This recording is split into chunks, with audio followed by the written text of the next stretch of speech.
And a lot of people have potential. You can walk up and down Highland Avenue right now, pop into all the stores where people are working for very little wage, and you can see a lot of potential there. That's what sucks. The potential itself is only that. It's only potential.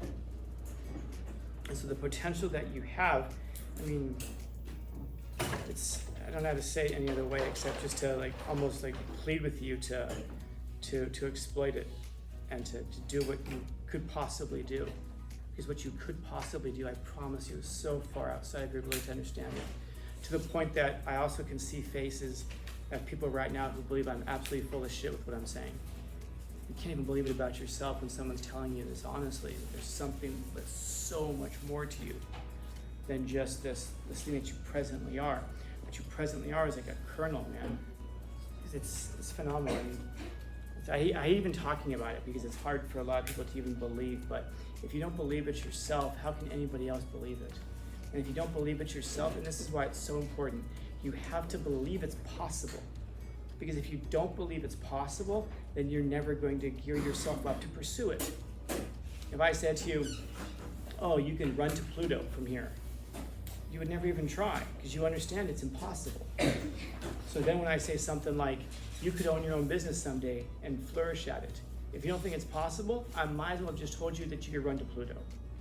You'll never pursue it because you won't think it's possible.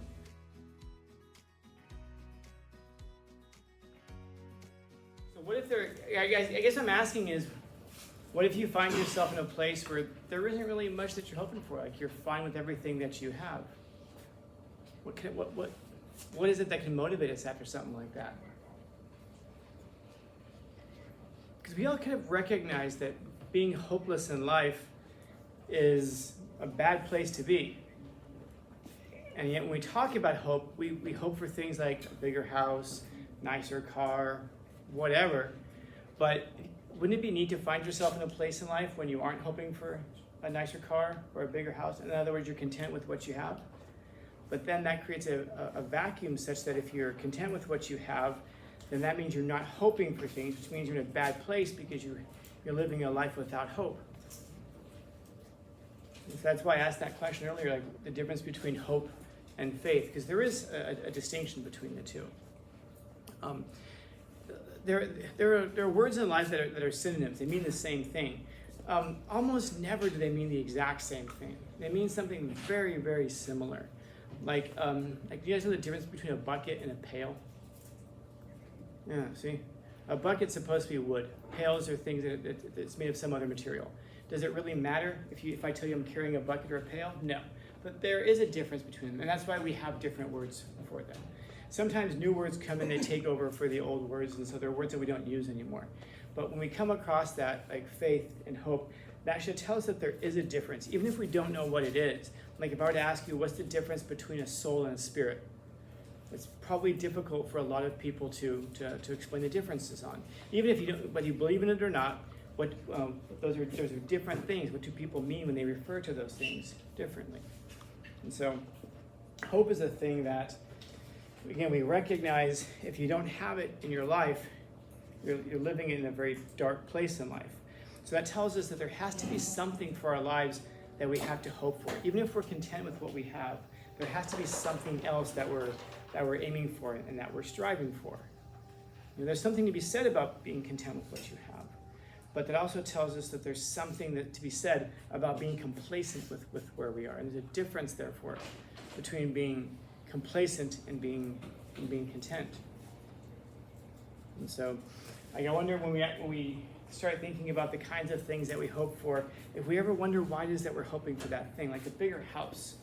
I mean, if you're living like in a one-room apartment, one-room studio, so you don't even have rooms except for like a bathroom and then the main room, and you have a bunch of stuff and it's all jammed into that place, I can imagine at that point hoping for a bigger place because you need more space to put stuff, or if you have more people or whatever.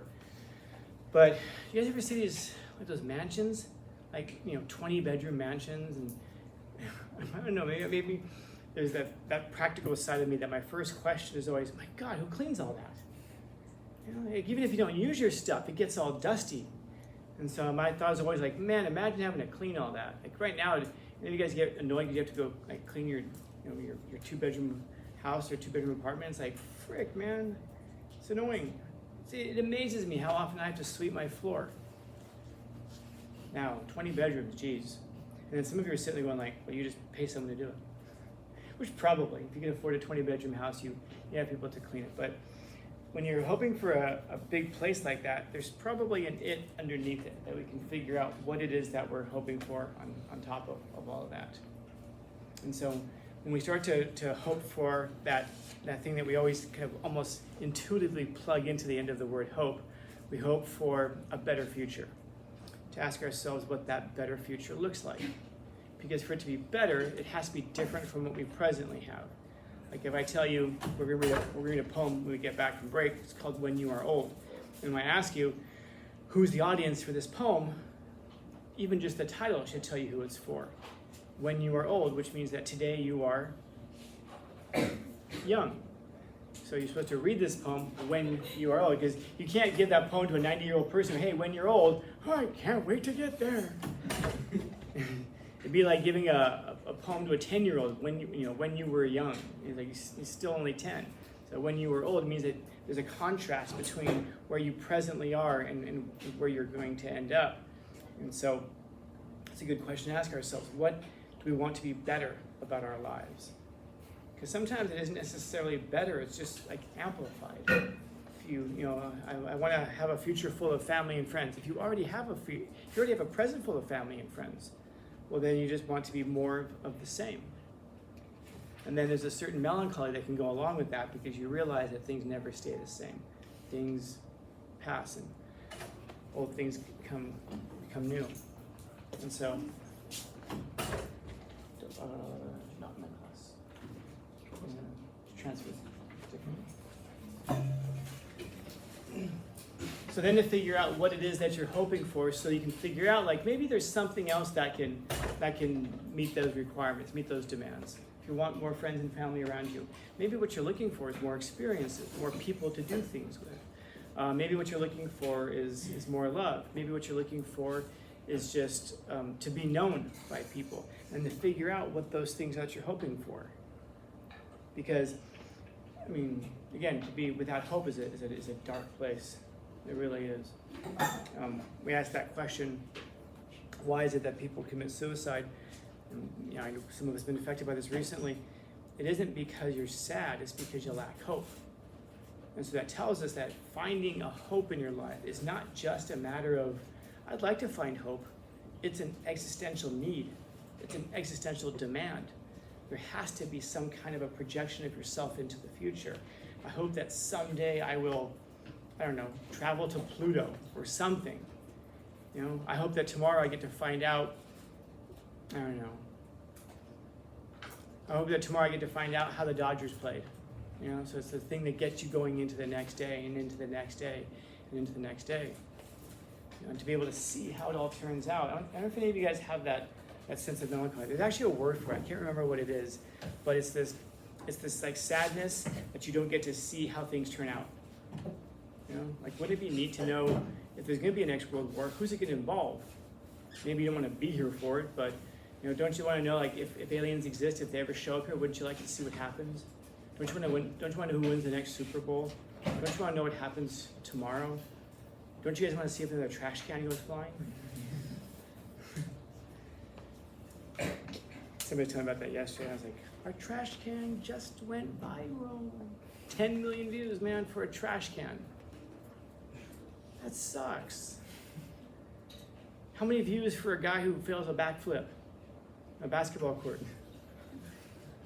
I don't know. But he's wearing the jersey. It says Sweetwater. Yeah, Kevin, yeah, Thursday. Which, by the way, that's one of those things I say is so important. I didn't even know what happened. I thought it was intentional. For those of you guys who haven't seen it, he goes to do a backflip. He only gets about this far into it. He just jumps back and he lands straight on his butt. And I guess someone said he got hurt, which makes it even funnier. But here's the thing. Why did he do that? Because he missed a shot. So what happens is he goes out there, he takes a shot, he misses, takes another one, and I guess he misses like 10 shots in a row, like that. And they're just letting him shoot. letting him shoot. And then when he finally scores, what's he supposed to think? Except, I'm a champion.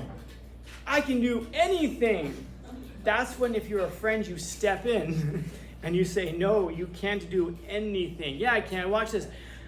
I guarantee you that man's never done a backflip in his life. I promise. I won't promise you much. But what was it about that one moment where he thought, I've got this? And he goes out there, he tries a backflip in front of a camera, in front of his team. He wants his whole team to see this. The whole bench is right there. He lands straight on his ass. And that should be a lesson for you guys, by the way. It's funny, but it's also a life lesson. Be honest with your friends.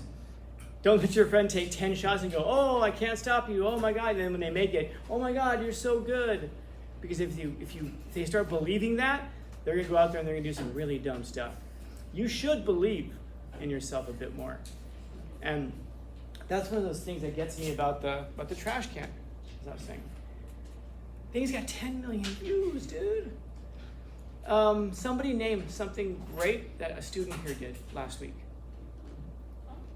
Last week, someone did something really great.